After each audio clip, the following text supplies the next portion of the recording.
Sir सोमवार के बड़े डेटा मार्केट में क्या दिखे आपको? देखिए, निफ्टी कल फिर से गिरकर बंद हुआ। जी। सबसे बड़ी पॉइंट ये है कि पिछले 10 दिनों में यहाँ निफ्टी 8 बार गिरकर बंद हुआ है। सिर्फ बीच में 10 दिनों में सिर्फ 2 दिन ऐसे गए हैं जहाँ पॉजिटिव क्लोजिंग हुई है। एक दिन 106 पॉइंट और दूसरे दिन 28 पॉइंट बढ़ा था। बाकी 10 में से 8 दिन घटकर बंद हुआ और कल फिर से 108 अंकों की गिरावट रही है। 10 नवंबर के बाद यानी कि लगभग 2 महीनों का पीरियड जो है 2 महीनों के लो पर जाकर बंद हुआ है। 25,550 की जो क्लोजिंग थी वो 2 महीने के लोएस्ट लेवल पर क्लोज होती दिखी है। इसी के साथ 25,577 100 डीए में है निफ्टी का, एकदम उसके करीब 7-8 पॉइंट ऊपर बंद हुआ है। यानी कि लगभग 100 डीएम को थोड़ी सी इज्जत दी है कल क्लोजिंग बेसिस पे। इंट्राडे में तो उसके नीचे गया था लेकिन क्लोजिंग वही होती हुई दिखी है। लेकिन लोअर हाई और लोअर लो बनाए यानी कि कमजोरी के संकेत साफ निफ्टी में आते हुए दिख रहे हैं। और कमजोरी का एक बड़ा संकेत और अगली लाइन से आपको पता चलेगा और वो है कि पिछले 6 में से 5 दिन 25,750 का एक बड़ा सपोर्ट लेवल था निफ्टी का, जो पिछले 2 महीनों से हम 25,750 के नीचे बंद नहीं हो रहे थे। तभी मैंने कहा ना ये अब लगभग 2 महीनों के लोएस्ट लेवल पर जाकर बंद हुआ है। ये इसके नीचे बंद हुआ है और ये रेंज इसने बड़ी अच्छे तरीके से अब तोड़ दी, कंफर्मेशन दे दी रेंज तोड़ने के। पिछले 6 में से 5 दिन 25,750 के नीचे बंद हुआ। अब और किस चीज़ का इंतजार करना है रेंज टूटने के लिए? टूट चुकी है रेंज नीचे की तरफ। एक बार 25,750 की बड़े लेवल को तोड़ दिया है। अब 25,575 का दूसरा लेवल है जो 100 डीएम है और तीसरा लेवल एक और है जो मैं आगे आपको बताऊंगा। फिलहाल बिग डेटा में तो यही है। बैंक निफ्टी 4 दिनों की तेजी पर कल ब्रेक लग गया। 4 दिन से अच्छा खासा चल रहा था और 3 दिनों से जो हायर हाई हायर लो बन रहा था उस पर भी ब्रेक लगा था। यानी कि पॉजिटिविटी पर ब्रेक लगा है बैंक निफ्टी में। हर बार 60,100 60,300 की रेंज में आते ही बैंक निफ्टी में प्रॉफिट बुकिंग और बिकवाली आ जाती है। और बार बार जो बड़ा सपोर्ट बैंक निफ्टी लेता है वो 58,700 58,800 पर लेता है, जो थोड़ा सा यहाँ से 1000 पॉइंट दूर है। 14 नवंबर से 2 महीने में करीबन 8 बार बैंक निफ्टी 58,700 58,800 की रेंज में पहुंचा है। लेकिन हर बार इंट्राडे में थोड़ा बहुत ऊपर नीचे हो जाए तो हो जाए, लेकिन वहीं से रिकवर होकर वापस अच्छी तेज़ी दिखाता है और बंद नहीं होता है। और अगले 2-4 दिनों में ही वहाँ से बढ़िया तेज़ी बनती है। अभी भी पिछले हफ्ते 58,850 का लो बनाया था और वहाँ से आप देखिए 60,235 के आसपास का, यानी कि करीबन आप देखिए 1300-1400 पॉइंट की, यानी कि 2-2.5% की तेज़ी बन गई। तो 2-2.5% की तेज़ी 58,700 58,800 की रेंज से बार बार बनती है और वो मजबूत सपोर्ट है बिग डेटा के लिहाज से बैंक निफ्टी पर। ठीक है, ये बात तो सर निफ्टी बैंक निफ्टी की होगी, लेकिन मिड कैप सेलेक्ट मेक और ब्रेक लेवल पर है? बिल्कुल है। लगातार दूसरे दिन वैसे कल रहा कमजोर और लोअर हाई लोअर लो भी बनाए, संकेत कमजोरी के यहाँ पर भी आते दिखे। लगातार चौथे दिन mid cap select index 50 DMA के नीचे जाकर बंद हो रहा है, जो 13,821 का है। बंद हुआ 13,655, करीबन 250 पॉइंट वहाँ से नीचे बंद होता हुआ दिख रहा है। अब जो और अच्छा, कल इंट्राडे का लो है 13,600 के थोड़ा सा नीचे, 13,590 के आसपास। 13,500 मिड कैप सेलेक्ट इंडेक्स के लिए जो मेक और ब्रेक लेवल की आपने बात कही वो है। क्यों? 10 नवंबर 2025 से लेकर 8 बार, यानी करीबन कितना हो गया, 2 महीना हो गया। 2 महीने में करीबन 8 बार 13,500 13,600 रेंज में जाता है, लेकिन उसके नीचे बंद नहीं होता। कल भी देखिए 13,600 के आसपास पहुंचा, 13,589 पहुंचता वहाँ है, बंद होते तो ऊपर आ जाता है। और हर बार 6 दिनों के भीतर 1.5 से 3.5% की रिकवरी आती है। तो इस बार 8वीं बार लकी है कि नहीं देखना होगा।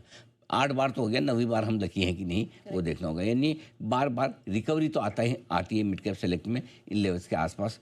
इसीलिए मेक और ब्रेक है। सिंपल सी चीज़ ये समझनी है कि अब नई कमजोरी नई मंदी मिड कैप सेलेक्ट इंडेक्स में 13,500 के नीचे निर्णायक रूप से बंद होने पर होगी। सिंपल सी इतनी सी बात है, बस ये समझ लिए। इस बड़े लेवल का मतलब ये है।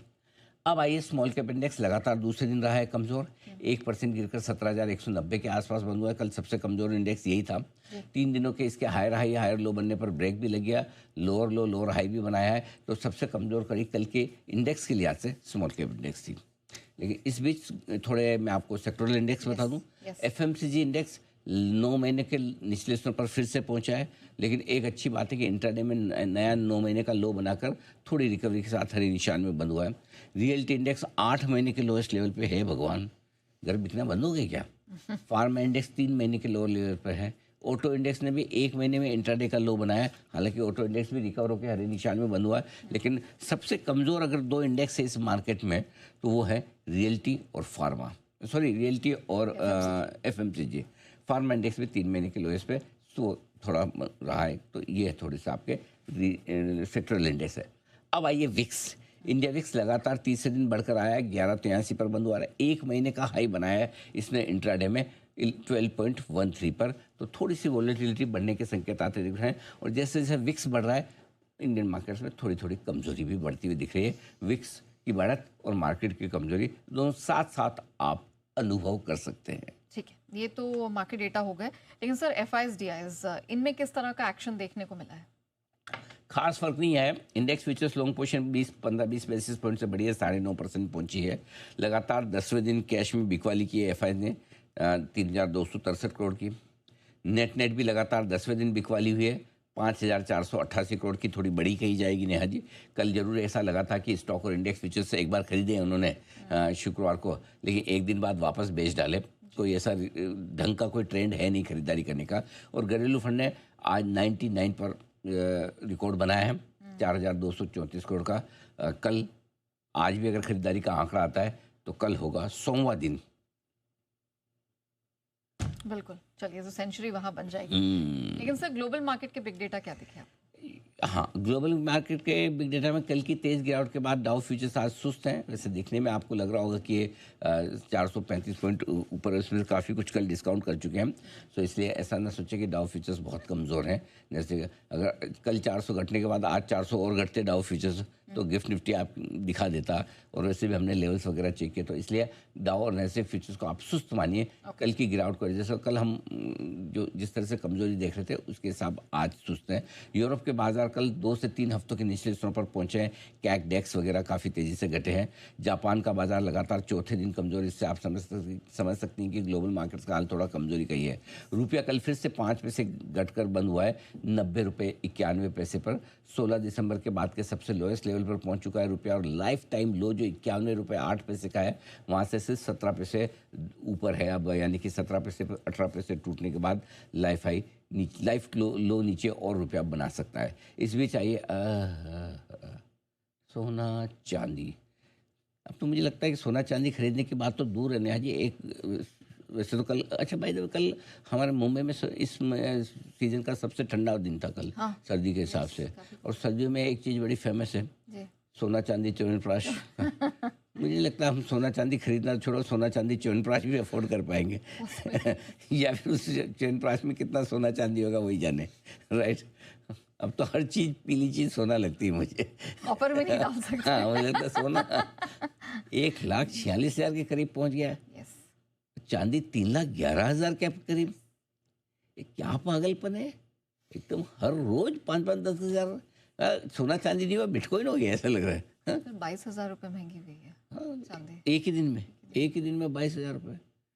गजब है, क्या कोई दिमाग लगाएगा इसमें। मतलब समझ के बाहर है, मतलब अच्छे से अच्छे बड़े से बड़े लोगों की समझ के बाहर होगी सोना चांदी। तो ये है सोना चांदी आपके लिए। 7 दिनों में सोना 7,900 रुपये, मान लो 8,000, और चांदी 67,000 रुपये।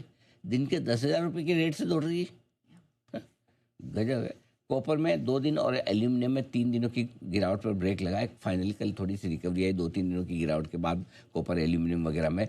जिंक, लेड और निकल कल 1 से 2.5% तक मजबूत रहे, थोड़ी रिकवरी वहाँ पर भी बनी है। कच्चा तेल सपाट है $64 के आसपास, इसमें नथिंग इज हैपनिंग। हाँ, इस बीच एक डॉलर इंडेक्स 99 के नीचे थोड़ा सा बंद हुआ है।